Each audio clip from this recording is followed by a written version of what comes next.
Alors moi, j'irais vers du Airbnb. Il y a au Maroc une croissance annuelle du Airbnb qui est quand même de 20% par an. Évidemment, le Airbnb est implanté à Tanger.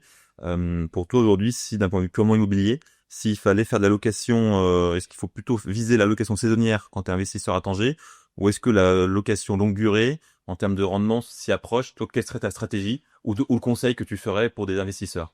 Alors, par rapport à la location, pour quel type de location en Pour la général? location, tu achètes un appartement 2 pièces, tu vas plutôt orienter un client Mhm. vers le Airbnb ou plutôt sur la location classique longue durée? Alors moi, j'irais vers du Airbnb.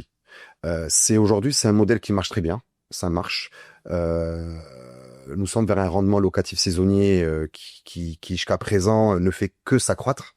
Donc, moi, je ne peux qu'encourager les investisseurs à aller et s'orienter vers vers ce type d'investissement. C'est ce qui marche très très bien.